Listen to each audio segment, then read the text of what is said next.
Welcome back, episode 3.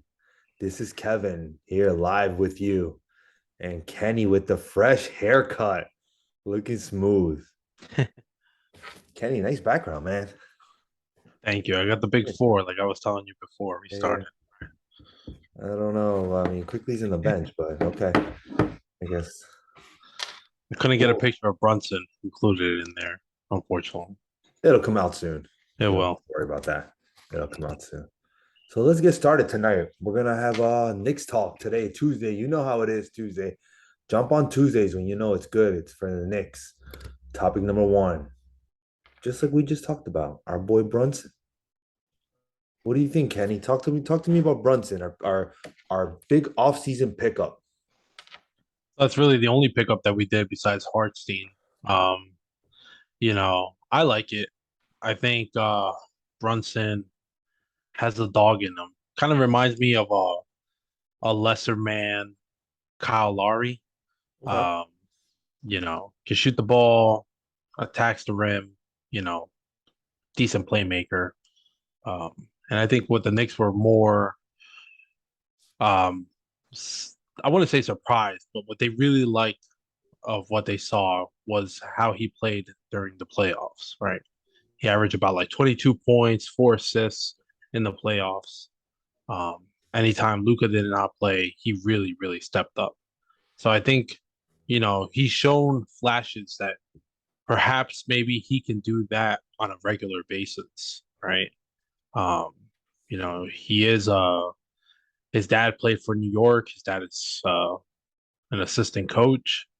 Um, he's been an assistant coach with Tibbs for many years now, with the Bulls, with the Timberwolves.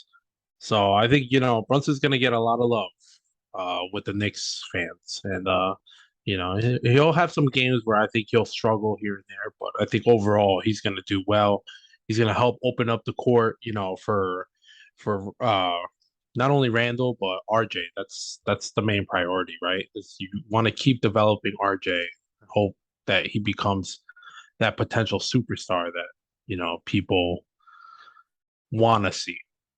How Okay. about you? I like that. When you say he's going to be opening up the floor, can you get into more detail on that? Because Brunson is a top five pick and roll player kind of guy in the league. Surprisingly, if you don't know the stats, that's what he is. Tell me about Brunson and his game a little bit more.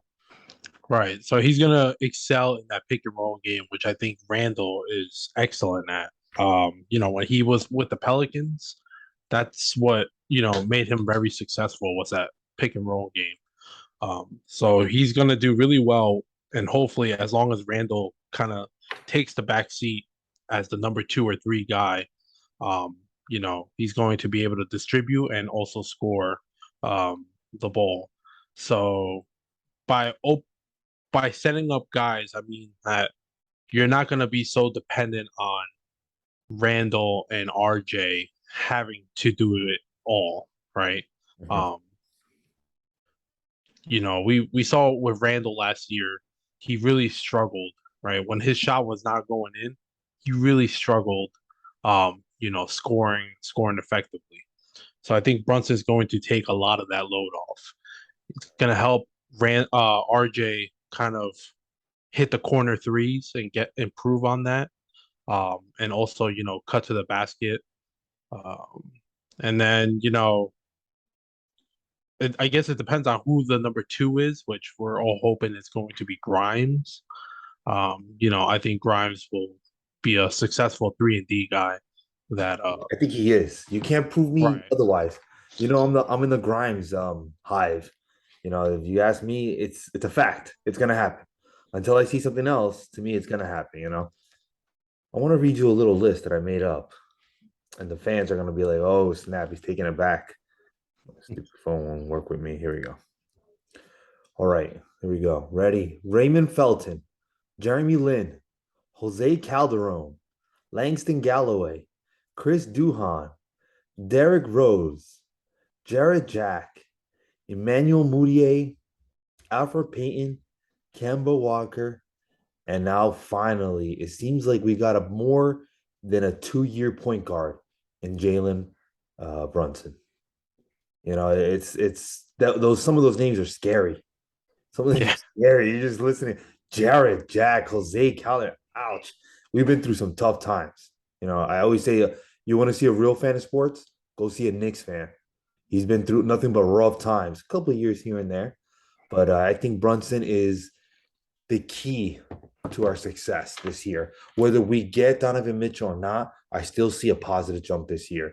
The guy is a fearless leader, smart player, a winner in Villanova, a winner in the NBA. Like you said, has some great stats in the playoffs. Let me read you some stats. He had the first round against the Jazz, 27 points per game. Then against the Phoenix Suns, which was a great defensive team, 18 points per game. Then another good defensive team, the Warriors, 18 points per game. In both those games, they had Doncic. So you can see him. He can take a back seat. He can lead, and that's special. When you can add a semi good player, great player that can take a backseat to another player. Who is that backseat he's taking to? I don't know if it's going to be Randall or Barrett. I'm hoping Barrett. I'm on the Barrett hive. You know me. I'm all about Barrett since day one. Is he a superstar ever? No, but I love Barrett. And I think eventually Brunson's going to let Barrett ease into that as the year goes by. He's a smart player, man. I love the way he plays. He's tough. He's I read a tweet by Michael Bridges and Mikal Bridges. I'm sorry, and I don't know if you recall. And he said, "Yo, much earned money," and Jay Morant, and there was another player that called him out saying, "Yo, he's the real yeah, deal." John Morant and his teammate, the guy that we like, the shooting guard. Booker? No, no, no, no, no, no. John Morant's teammate, Oh, Bain, Desmond Bain, Bane. Yeah, Desmond they Bain. say that you guys don't know Jalen Brunson. He's a Yeah, dog. yeah, Yeah, and yeah, I think it's well deserved. Like you said, you mentioned some point guards from the past. I mean, we haven't had a decent point guard since Stephon Marbury. I like to throw in J Kidd, even though he was only there for 1 year, but he helped us get to the playoffs. So that shows you the potential of what a true point guard yeah. can really do. They kind of Right, played a 2 point guard team back then with Raymond Felton and Jason Kidd, which is kind of right. smart. But Jason Kidd let you do that because he was so tall as a point guard. He was what, 6'3", I believe, something like I thought that. he was 6'5", honestly, but I It could might be have been wrong. 6'4". Let's just since we're negotiating 6'4", sounds about right. Right in the middle. Yeah, I mean, I like Brunson. I think he's gonna lead us back into the playoffs. I mean, I don't know if it's He gonna was six be four. 6'4". You looked it up. Yeah, I don't know if it's gonna be a playing tournament. But if it is the playing tournament, I think we're gonna win that game. I mean, Brunson's just that smart. Yeah, and everywhere he goes, he brings a positive attitude. Those players, they deserve more money than what their numbers show. I remember I heard so many podcasts about him. I like him. I'm in. I'm gonna get my dad a Brunson shirt. I'm committed to that. I'm gonna get dad a t-shirt for when we go to the game. Anything else you want to add to that before we yeah. I go? mean, just really quick, you know, like we said before, right? He's not a big name. He's not an all-star. He's not, you know, I know New York gets scrutinized, right? The Knicks get scrutinized for every move that they make. And, Mm, our big offseason was Jalen Brunson. But I think he has a chip on his shoulder, right? He heard all those talks, right? Everyone saying that, oh man, the only thing that the Knicks was able to get was Jalen Brunson. I think he's out to prove, you know, the media, some fans that, don't really believe in the hype. I think he's out there to prove them wrong. yeah. So I think they're gonna love how tough he is. He brings a semblance of the old school Knicks. Thibodeau, Brunson now. I think he's gonna keep Randall in check. I do believe that. I think that's huge, huge. Randall might take a little bit of a leeway now, backseat to him a little bit. I don't see too much because he's not a superstar. So Brunson's gonna have to give and take with Randall. We'll see how that's gonna work. That's gonna be the biggest question. What Randall's gonna do? He's gonna make us or break our year, believe it or not. I like his salary. I was declining. We're big fans here on New York Brothers Broadcast for declining salary, front loaded contracts. We're all in. We're that's all right. in. That's 27 all. million, 26, 24.9, and then it's a player option after that. But Right. that's another 24.9. Yeah, we kind of follow Leon Rose's MO, right? That that front loaded contract with team options, at the last year, things like that. Um, I guess we can move on to the next subject now Yes. that we spoke about Brunson. I think the next subject that we decided that we were going to speak about was going to be about Grimes. Grimes. Our boy Grimes. Yeah, I think we're really big on Grimes. I'll be honest, I didn't really know anything about Grimes until we drafted him. Mhm. You know, um, he went higher than a lot of people expected him to go. The Knicks really took a chance on him, but it seems to be paying off. I mean, this summer league, he really, really killed it. Yeah. Uh, Not only was he playing really well, but he was showing that, he could be a decent playmaker, you know, um, and he was driving the ball, which is really nice to see. He's not a one-trick pony. He's not going to just stand behind the three-point line and, shoot the three. So I was very excited. What do you think? I want to talk about a little bit about the draft. When we first drafted him, it hurt. I didn't know much about him, like you said. We're big into the draft in this podcast. You're gonna talk maybe a lot about drafting when it comes around. But it hurt. It hurt. I was like, oh man. I know it was Thibodeau's boy, and I was like, oof, I don't know how I feel about this guy. I'm not a big fan in short players. He's not per se short for a shooting guard. He's okay, but sometimes with Thibodeau, he likes to play him at the small forward. I'm not a big fan of that. I don't like 6'4" small forwards. But the guy is a legit 3 and D. Like we just talked about Bane, and we think that his game is, it's a very mirror image of Bane. We see that coming. I was watching some highlights of him when I was doing some research in Houston because he started with Kansas, and he failed. He did not do good. He didn't. I don't know what happened there exactly. I'll do some more homework on that, but he didn't like it. And then he got transferred to Houston, where he blossomed. He blossomed. Ended up his third year doubling his points from his rookie year. 17 Yeah, points a game, shooting 8 3-pointers. That is something that did attract me when they talked about in the draft. Shot 8 3-pointers, shooting, making 40%. That's tough. That's beautiful. The game is made of threes right now. Defense and threes. Pass the ball defensively and threes. And he fills those holes, especially a yeah. shooting guard that we need.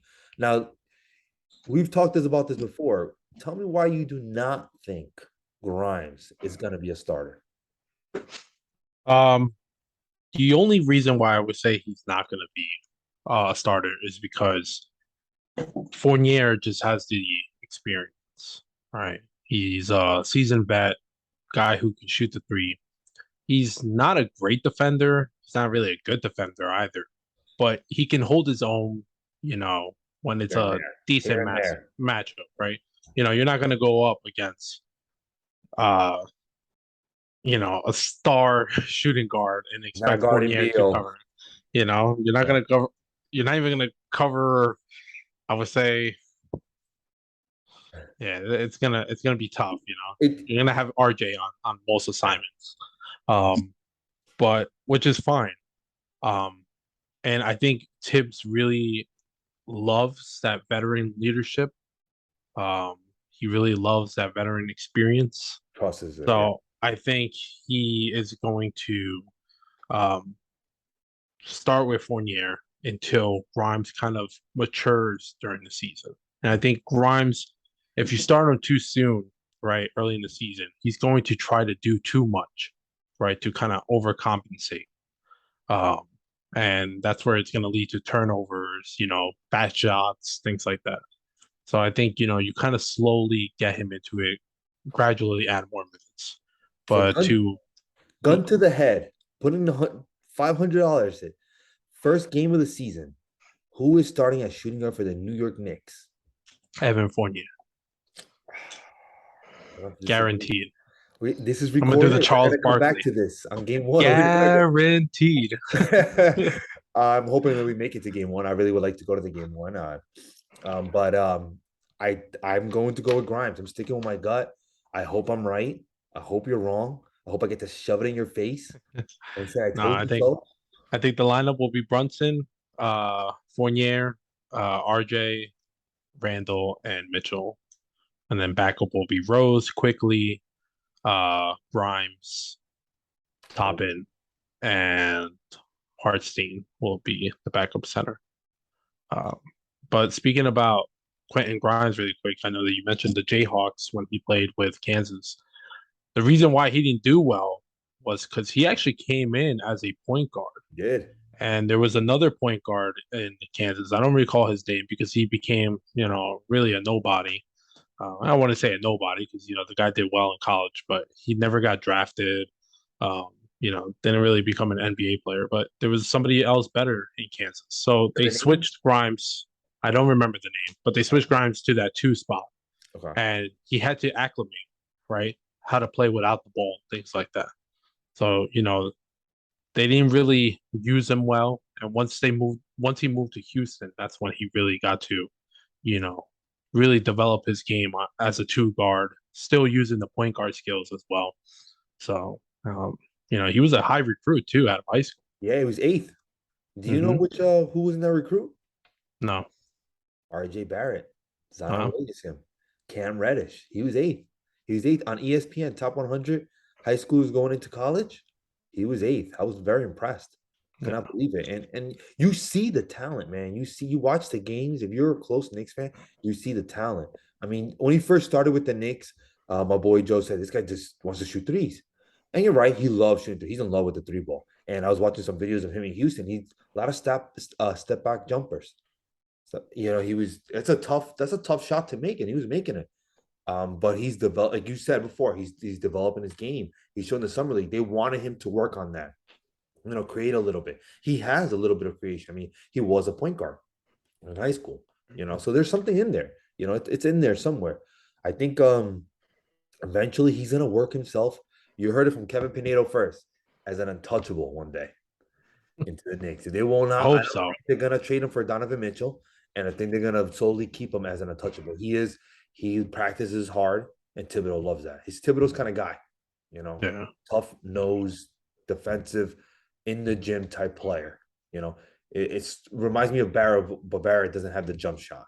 You know, yeah, so yeah. I think we saw that, right? The Knicks seem to not want to give up Grimes at all, mhm. right? Just recently, the news came out that the offer the Knicks offered to the Jazz was what, 5 first round picks, which was the three protected, two unprotected, Yes, right? Which I'm probably okay with don't that. protect it. And Toppin, Fournier, and I think somebody else to match salaries Yeah, for Devin Mitchell. Devin probably Mitchell.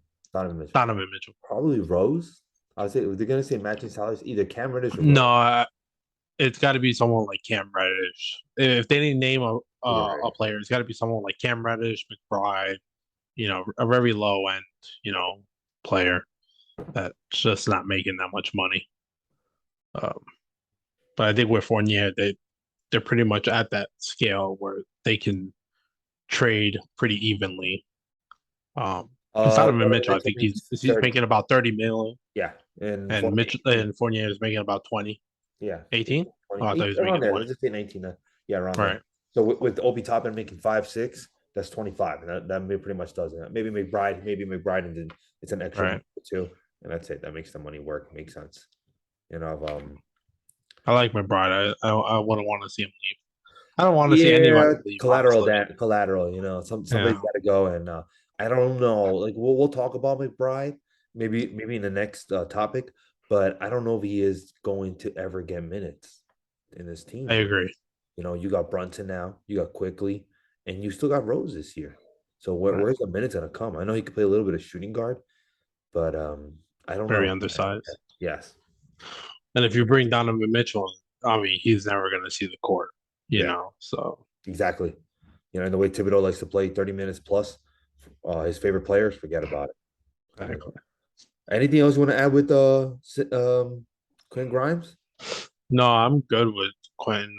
I mean, hopefully they don't have to add him to the package deal to sweeten, uh, Danny Yeah. Ainge for Donovan Mitchell. But for what I'm reading is that Danny Ainge is not budging. He wants a lot more than that. He wants more picks and you know more players. So It's not looking too good, but that's fine. There's no I'd rather rush. not trade. Exactly. So let's just take it. Right. We We're playing with believe in house money Leon. Believe in Leon. If it doesn't right now. happen, believe in Leon. If it does happen, believe in Leon.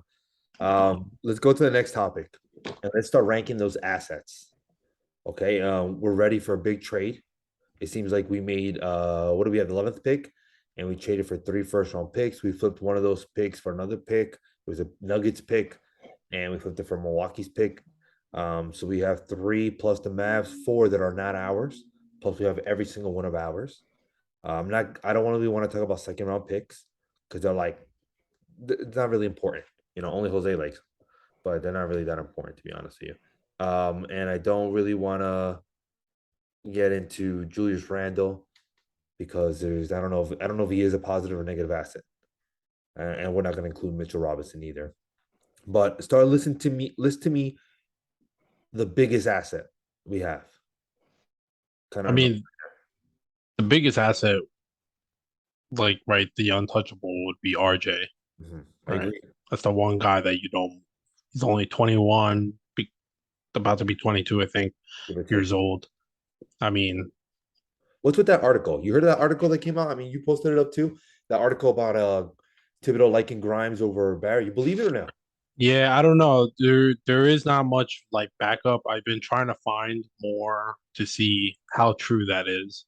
The article did mention that Tibbs said that he'd rather move RJ than Grimes. Um, I don't know. That's hard to believe. I want to say that's not true, just because I feel like more sources would have came out and kind of confirmed it. But I don't know. I feel like Tibbs was really big on RJ. Kind of like his type of player, guy who can play really good Cool defense. Dang type, You right? know, That's what it reminds me of. Like a correct, cool Dang. He does the correct, dirty work and better scoring. exactly. Maybe not as good defensively, You but know, better score. he's about 6'6", 6'7". You know, good wing, strong, and he puts in the work. He doesn't cause trouble, doesn't really say much, says the right things. Is a gym rat. So I don't know. That's hard to believe. Um, you know, I just don't think that Tibbs wants to move Grimes at all. I think he really wants to pair those two guys together, right? They can kind of complement each other, Grimes and RJ. I like it, man. And in this league, if you learn something from me, anybody who's listening, wings are the most important thing. 3 and D, long wings, guys who can shoot three and play defense. They're the priority. They're the most important thing, right? And then to me, then it goes point guard, then center, because center are a dime a dozen. Again, only Jose likes, but we got to get this guy on. You got to get on, Jose. You got to get on one of these days, man. We got to get you on. For real. My boy Rolando calls him DJ Pepito. But anyway, yeah, I think wings are so important. I don't want to give them up. To me, they're my untouchables. Move Randall, move Mitchell Robinson. I like Mitchell Robinson, but move Mitchell Robinson, move Obi before you move one of those two guys. Do what you got to do to keep wings are the most important thing. Barrett can play a small ball four, anywhere from 2 to 4. His rookie year, he was playing point. You remember that? I A do remember lot of that. games, They were but yeah. they were really hoping that maybe they can move him to the point guard position, but you What a know, stretch. What a stretch. That was, I couldn't believe it. I was like, what's going on here? don't get me wrong, he can play make the guy. Yeah. His rookie year he was just way too new to be able to handle an assignment like that. But I would say he's definitely untouchable. And then the second, I would I don't have another player that I would say is untouchable. I really just have our picks, right? Um, you know me, I'm very big on draft picks. I have that Danny Ainge mentality. Give me all Yeah. the first rounds. Those are huge. Those are Yeah. huge to acquire players or, kind of rebuild the future if you're not liking how the team is. I tell you guys all the time, if I was the Jazz, I would have blown it up a long time ago. If I was the Blazers, I would have blown it up a long time ago. You know, um, draft picks, I would say, is our second biggest assets. Okay, but Where, so tell me, what's more important? We can go from 23 to 29, right? You have the Stapien rule. You know the Stapien rule for you people who do yeah, not know about basketball. Let me read to you what the Stapien rule is. You cannot keeping rule prohibits teams from being without future first round picks in back to back years. Hence, for example, let's just say we don't have anybody else's picks, just our own, right? We don't have the Mavs pick. But let's just, for example, entertain me for a second. You cannot trade the 23 and 24 together. Okay, that's what that means, guys. You cannot trade back to back. Okay, so which you already know, which gives us four of our own to trade 23, 25, 27, 29, and you can trade swap the in between ones. All right, so assuming that the Knicks are going to trade either the odd numbers 23, 25, 27, 29, right, and do pick swaps with the even numbers, what's more valuable? The closer ones at the 23 or the farther ones at the 29? And when you answer that, tell me why. I think if you get someone like Donovan Mitchell, you want the further ones out. To keep Because or you want to to trade? keep, no, to keep. You would want to get rid of the, 2023, 2025, right? Because you're gonna have Donovan Mitchell for about 3 to 4 years, right? As long as his contract is, I believe he still has 3 years left He or does. 4 years. He's entering Um, his third year, and plus a player option, which he most likely will decline. So he has. right. So you don't have to worry about getting a solid player in the draft, right? Because usually when you, even if you get those players, they're not going to get any minutes, Yeah, right? They're going to be absorbed by all the veterans that you have in that team. And you're probably going to try to acquire more veterans in the offseason with the free agency and things like that, right? To help, you know, add more wins to the team. So really the two untouchables that you don't want to touch is 2027, 2029, right? Because now you don't know what's going to happen. Is he going to work out with Donovan Mitchell? Is he not going to want to play for the Knicks? Does he become, a bum when he comes here, And now giving up those picks, you're pretty much leveraging the future, correct. right? You're kind Agreed. of in a hole. Agreed. We were in a hole when we traded for Melo and we acquired Amari, and then we traded for Bargnani, which was the worst trade that the Knicks could ever have made.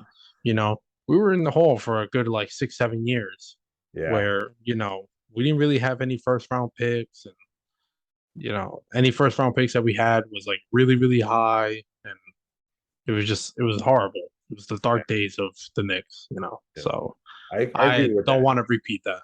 I agree with the statement. Trade the closer ones.